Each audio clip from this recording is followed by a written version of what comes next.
Le 12 mai 1944 paraissait dans le toujours excellent Je suis partout la critique de François Vineuil du film La Malibran sous le titre Chanteuse à l'écran, texte intégral. Depuis 15 ans, les films à cantatrice sont pour les amateurs de cinéma un cauchemar périodique. Toutes les prime donne du monde ont défilé sur l'écran, engagées au poids de l'or, ce qui n'est pas peu dire en général lorsqu'il s'agit des sopranos dramatiques. Les spectateurs ont accouru, car le prestige de la voix humaine est immense. Ils sont rarement revenus. Le film à cantatrice fournit la preuve élémentaire que les arts ne peuvent pas être confondus. Il est une caricature de la pièce filmée. Il en grossit monstrueusement tous les défauts, ce qui n'a rien pour nous surprendre.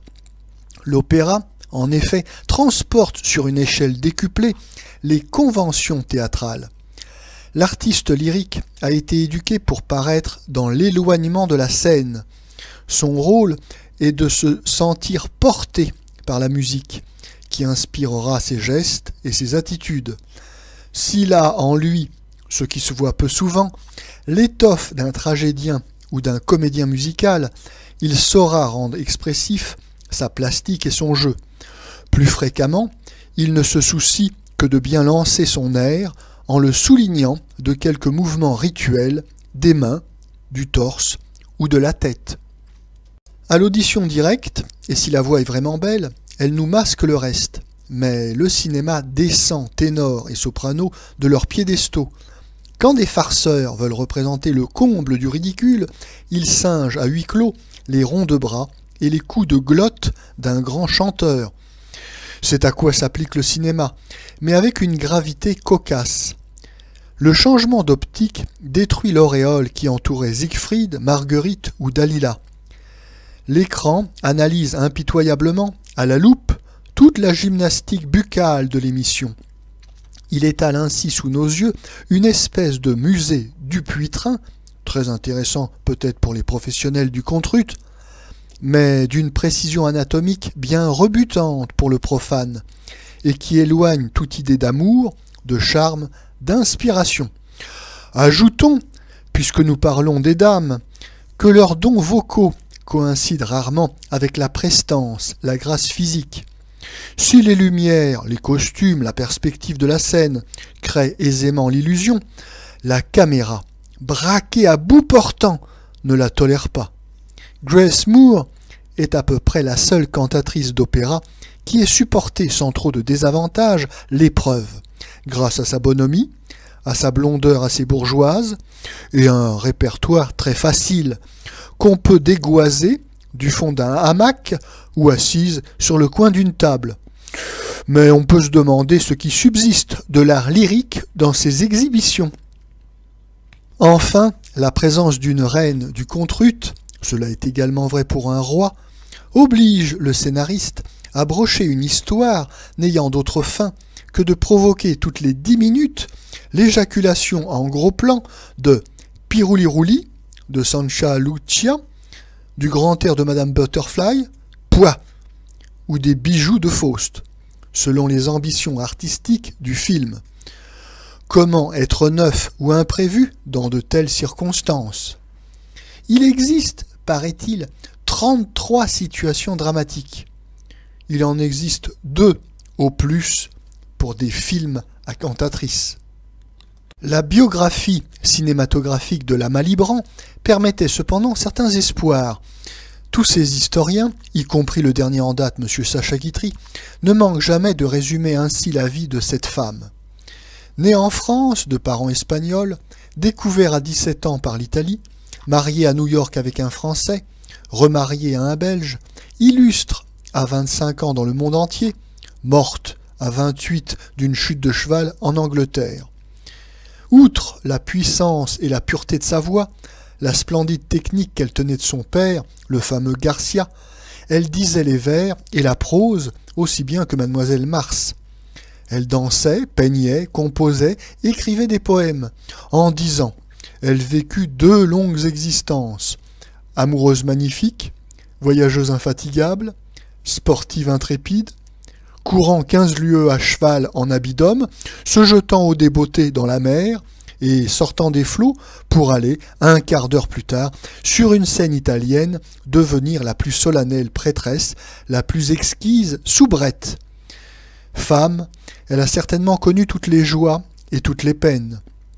Artiste, elle semble bien avoir été un de ces génies, naturels et complets, de l'interprétation, apte à tous les registres, comme il n'en est guère plus d'un par siècle.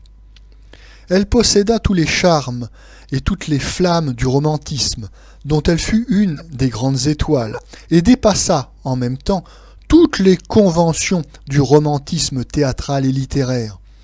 Elle nous emporte très loin des midinettes roucoulantes que les films pour cantatrices enroulent dans de sirupeux flonflons. Madame Jory Boué était malheureusement aussi mal qualifiée que possible pour incarner cette légendaire figure.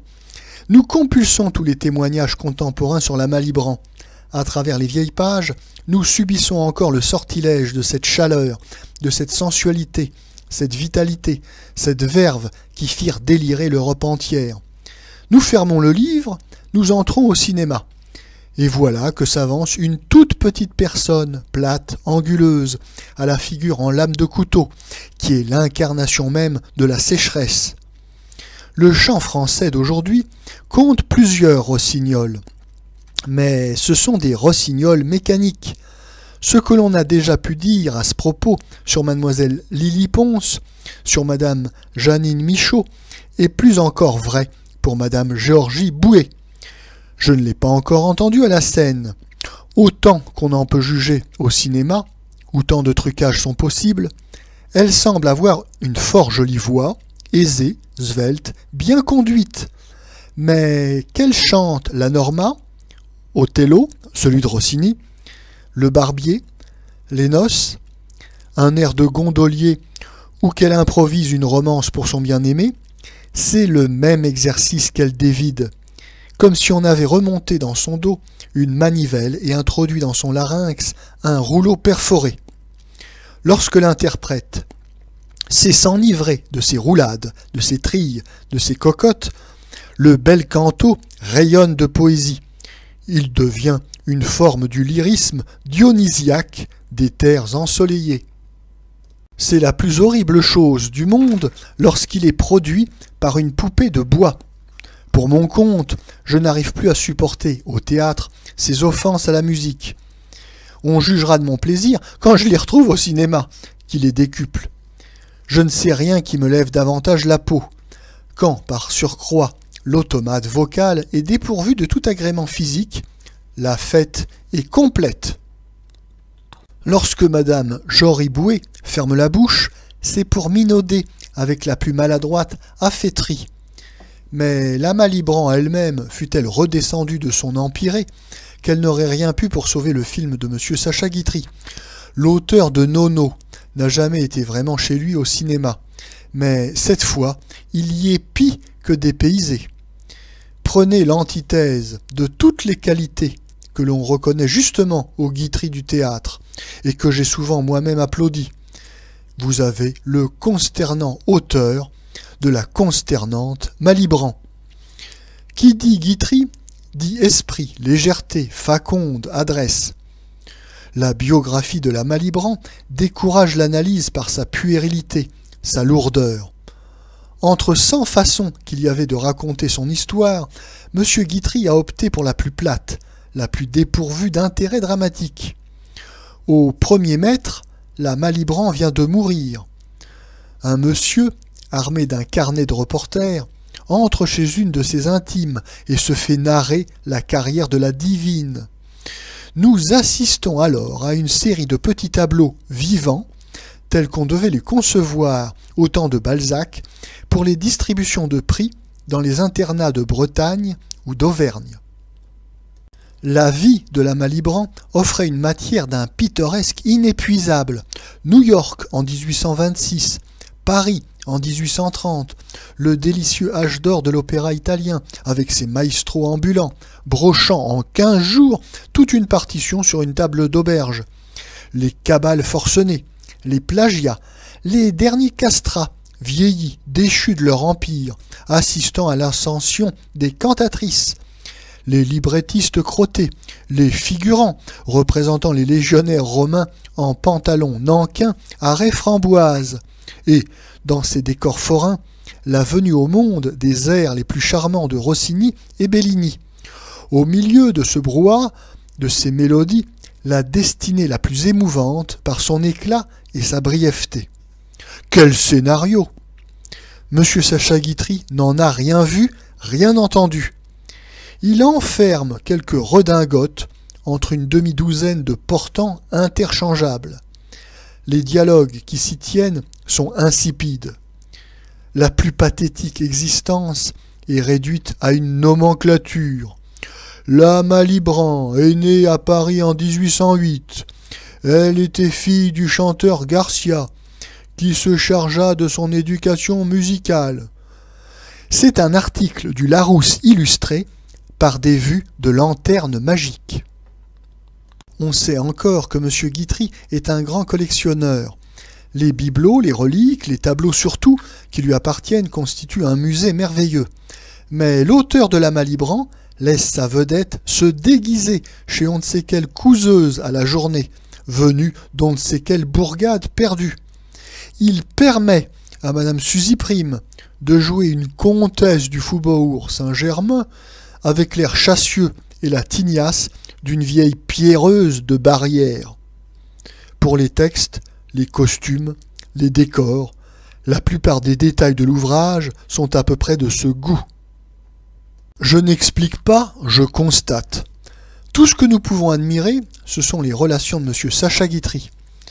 Il a engagé M. Jean Cocteau pour représenter Musset, un Musset affublé d'une extravagante fausse barbe élisant les fameuses stances, qui ne sont d'ailleurs que du brillant journalisme en vers.